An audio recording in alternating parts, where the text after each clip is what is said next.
Hi guys and girls, this is Claire Matara in the house in the Amazon. It's the 15th of April 2023. I wanted to say something about transgenderism. When I was young, I never appreciated very much being a female.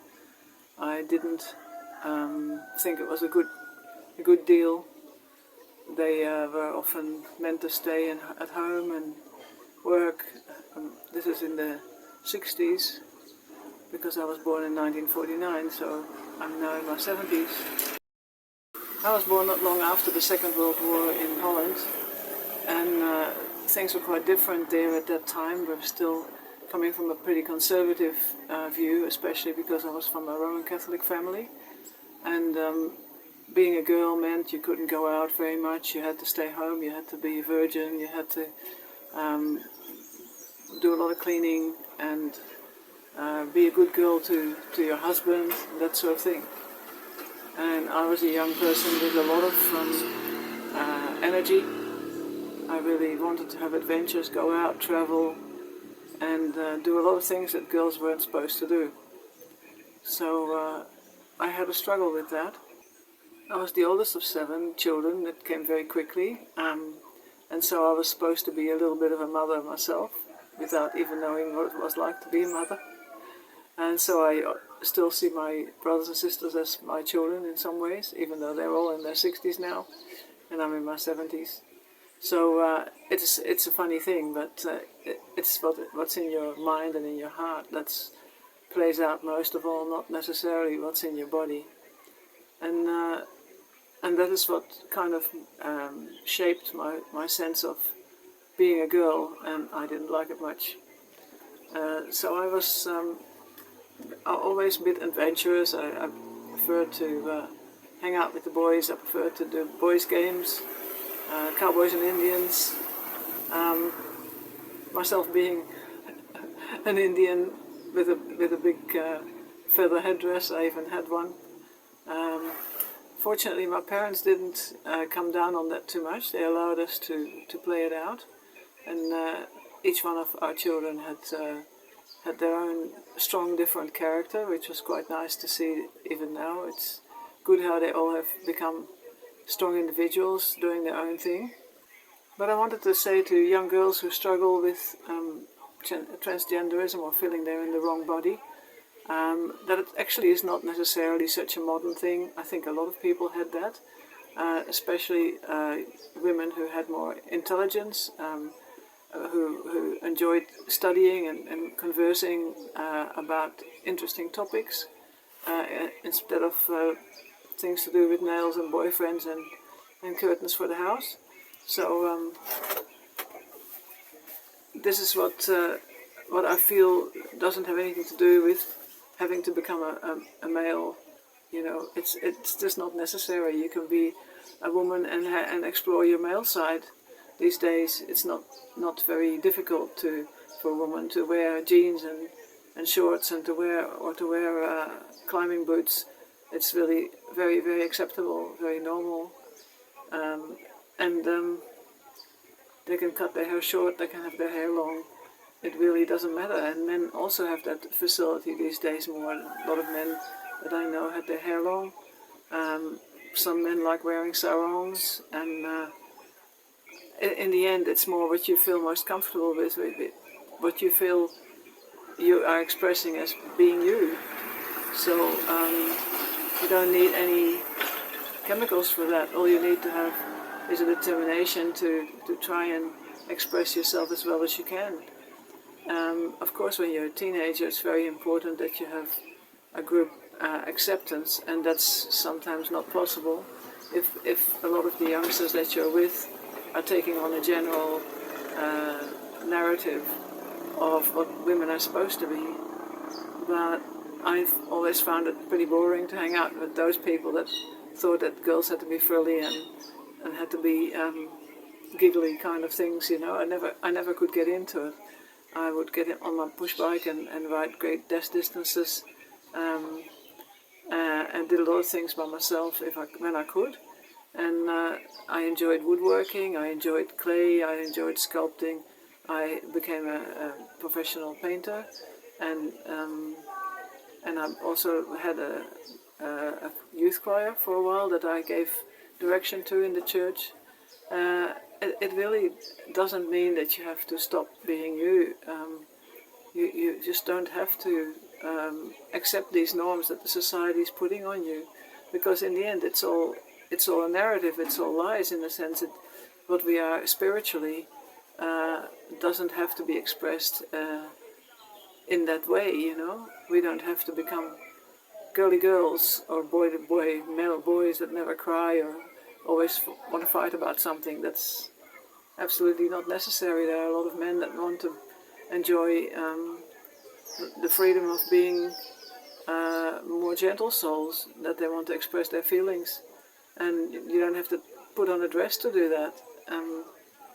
And if you sexually feel you're attracted to men as a male, sometimes that's because they have missed a father, or their mother has overly protected them, so that they feel that they have actually a sort of a relationship with their mother, and therefore they are not free to become a full male. So there's many ideas behind it that not necessarily mean that you are born in the wrong body, or that you have to now become something else than what you really feel you are. I'm not against lesbian or gay relationships. I think that people have to follow what they feel, but it's also important that they do this with consenting adults, or that they are always looking for a loving and caring approach for the other person, and not just to celebrate some sexual fantasy, because that's in the end what's bringing you to something that doesn't give meaning to your life. I find that in the end what gives meaning to your life is the love you feel and the love you share with other people. And within a certain context, it's nobody else's business how that works out, It's not necessarily something you have to become super secretive about, but some people feel they have to because there's so much judgment on it. And that's in a way sad, but it's going to change. I know for sure it's going to change, and it's already changing. There was a story about a couple of friends of mine. They were living in Chile, and they were a male couple. They have been together for at least 5 years, and I thought it was a good arrangement. They enjoyed living like that, and one of them was a bit closer to me as a friend, because we enjoyed going out in nature and making walks and discovering the beauty of the forest there. And they also drank ayahuasca with me, because I was working as an ayahuasca shaman. And one day I gave his friend ayahuasca, and he had a good experience. And then he had twice, I think he had 2 sessions. And then the other one, who had been a lot more orthodox and a lot more withdrawn, came forward and said he also wanted to have a session with ayahuasca. So I gave ayahuasca to them both, and was with them that night. And I don't think there was any drama. Nothing seemed to be. There were no big revelations, no great emotional outbursts. Everything was peaceful, and so in the morning I had to go somewhere else, so I left. And when I came back the next day, I asked how it had been for them, and the one who had been most withdrawn and most quiet said to me, "Oh, it was incredible. I had such an experience." And I said, "Wow, I never realized you had an experience. You were so quiet." And he said, "Oh yeah, that was not during the session. It was not like that. It was afterwards that I realized that I wanted to tell my family that I'm gay, and that I've been with my friend for 5 years, and we're not just housemates, we're actually lovers." And so he ended up ringing his sister, and they talked on the phone for 2 hours.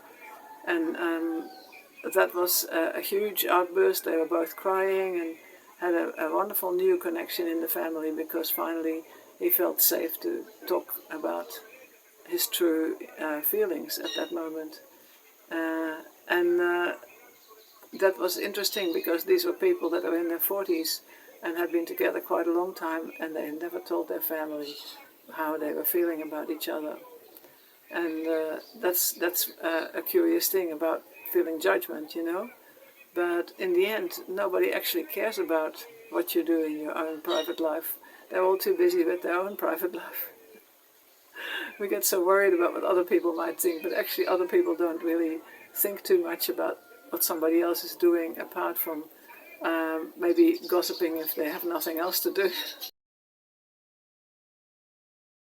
I think that a lot of relationships happen because of past life karma, because we are still, I know that karma becomes a little bit of an unpopular word, but I think that it's kind of like in the flow of lives unfolding, we are actually often finishing a story that we started in another life, somewhere that we couldn't finish properly, something that left us frustrated. And so it's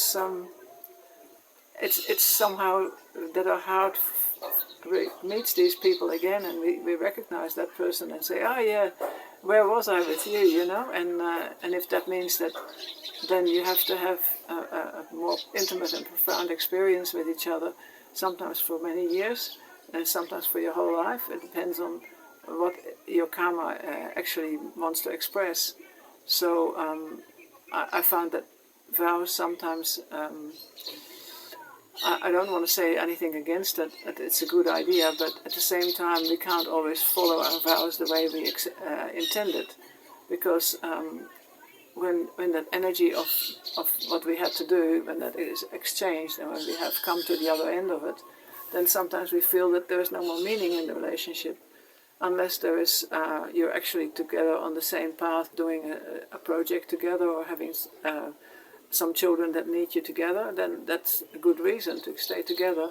But otherwise, sometimes you find that people have a yearning to explore more things in their life, especially if they started very early in life to be together. So I don't think that's necessarily a good thing or a bad thing. It's again what happens between the two people, and if they can do it without making things too horrendous for each other, and not making a big fight with everybody, just talking it out like adults, and looking for the best in both each other's lives, and supporting each other in finding happiness, then that is certainly a good recipe for something that you won't be sorry about in the future. I had several divorces and, of course, several marriages. And after my third divorce, I felt that my father was kind of saying, oh, you have failed again. It's been another failure.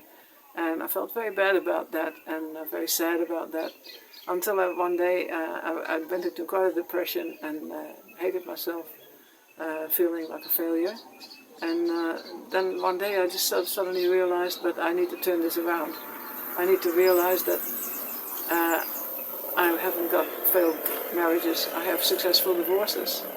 And it was true, I had successful divorces. We normally talked everything out, we went to counseling, and we divided things, we didn't fight about it, we helped each other with the children, and in that way I think it worked out pretty good. So compared to many people who become very territorial about their relationship, and that can bring a lot of pain and suffering for all the parties concerned. But that's not necessarily to do with transgenderism. I felt that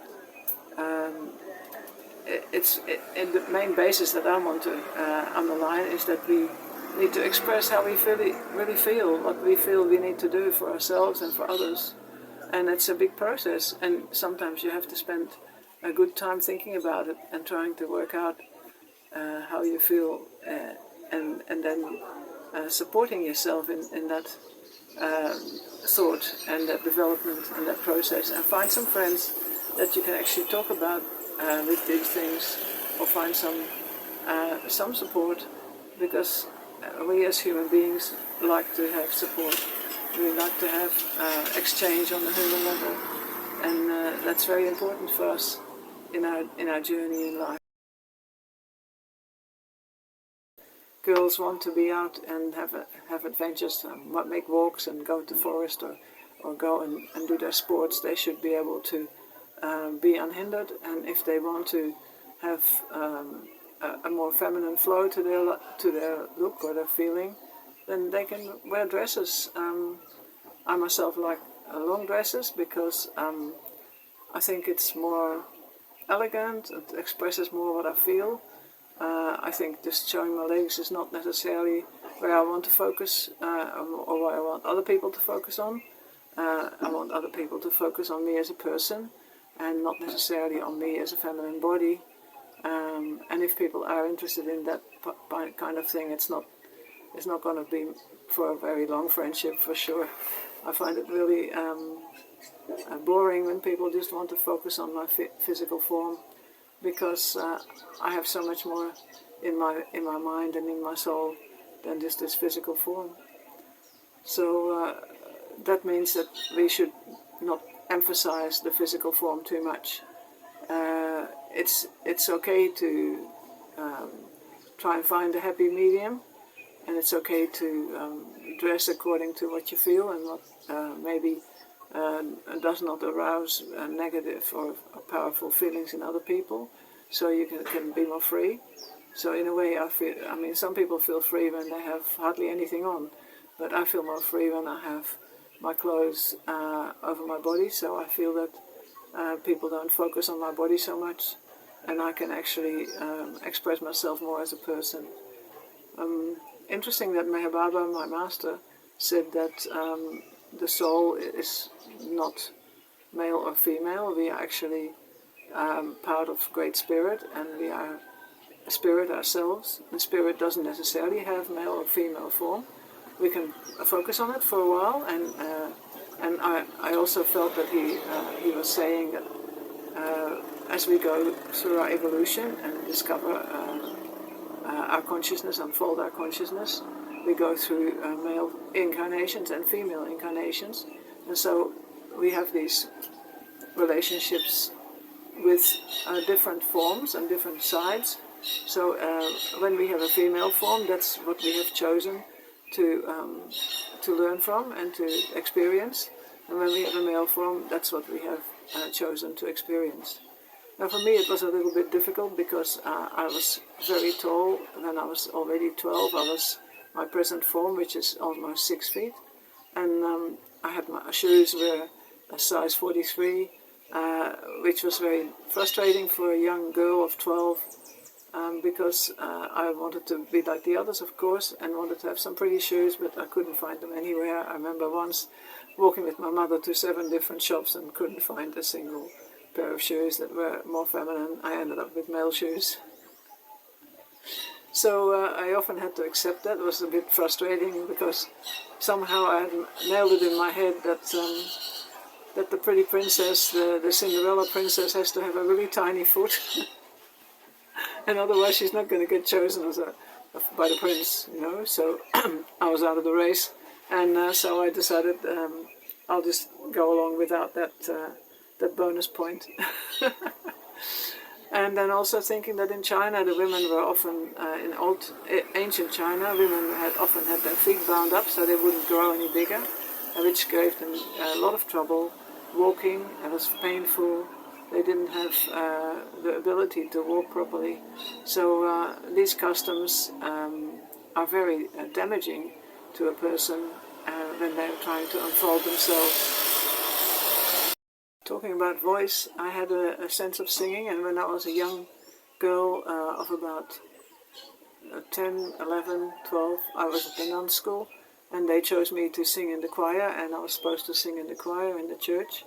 And I did a soprano song, which I could do very, very nicely up until I was close to 12, and then my voice actually changed. I had some sort of development like men have, even though I wasn't a man and I never took any hormones, and my voice broke, and I ended up not being able to sing, but later on my voice came back, but much lower.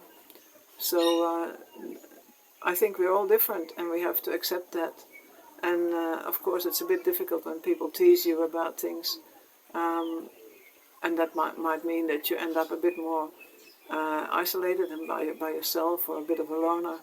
But those are the people that have made great art, and that have changed things in history because of their way of thinking and their independence.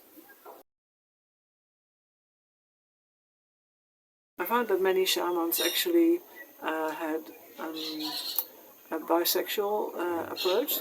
Many shamans that I've met have been either gay or have been bisexual. The males I'm talking about. The females are obviously a lot more independent than most other women, and maybe also more powerful. It's something that happens because of the spirits that you work with. And I know that Christianity is very much against spirits, because they think that spirits are necessarily bad, and only Jesus can save you. And I'm not against Jesus saving you, but I think that also each one has to find their own way to express themselves and to do what they feel is important and real for them. And for me it had to do with being in contact with nature and really appreciating the nature of God's creation, which I do. And I love my gardens, I love making ceremonies with nature, and I went to many places in Peru, where I live now, to do connections with the sacred sites all over the place, in the mountains and many different places. We went to different small groups, and it was extremely interesting, fascinating really. A little bit more difficult now. I'm getting older and doing a lot of travel, and rough living and sleeping on mountains is not really my thing anymore. But I'm very grateful that I had the opportunity to do that, even though it meant that I had to give up my family life. My children were already older, and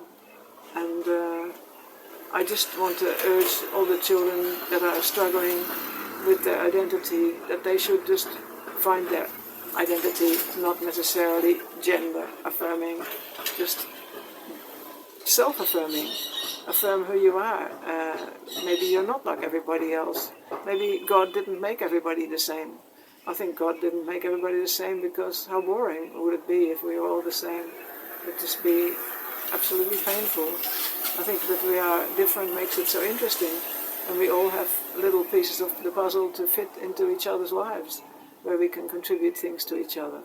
So to think that we all have to be the same, or that it has to be like this, and men have to be like that, and women have to be like that, I think that's it's just nonsensical actually. It doesn't serve any purpose. So at the moment I've come back to having short hair. I actually really enjoy it. It's easy, I can just brush it back and feel a little bit more free with that. I used to have long hair for a while. One of my boyfriends said I had to have long hair, but it was very hot in this climate and not very practical for me. And it doesn't necessarily give me that option to be a bit more of a chameleon, whether I feel more feminine one day or I feel a bit more male another day. And that also depends on what spirits channel with me, like spirits from past lives, or spirits that help me when I'm doing my healing work, and that give me information. And sometimes it's shamans from the past that come over, and I become more male. It's not because I intend to be like this or that I'm certainly looking for it, but we are actually not as fixed as we think we are. We're going through so many changes in our lives, and to honor those changes, and to accept them, and to say, well, you know, this is all part of the experience that we're having here, the train we're on, the journey we're making. Why say that we have to be fixed in one thing or another? And if we're not in one thing and we don't like it, then it has to be another thing, and we have to fix it somehow and cut it up and break it and do it different. No, it's absolutely not necessary. We're in a more free society now, where women can do a lot more things. Fortunately, we're not living in Arabia or Afghanistan or Pakistan, where women are a lot more limited. But it also has to do with how the woman can find her own spiritual journey. I think all people are beautiful, even the people that are scarred and look funny, they are also beautiful in their own way. I did a lot of portrait painting and I found the beauty in so many people. And what is beautiful is that Mother Nature and God Creator have created us in all different shapes and forms. And what we can look for in each other is the spark of divine light that we all have inside of ourselves, no matter whether we believe it or not. We all have a divine spark, and celebrate that and try to express it as much as we can. God bless. Thank you for listening. Please like and subscribe. Bye.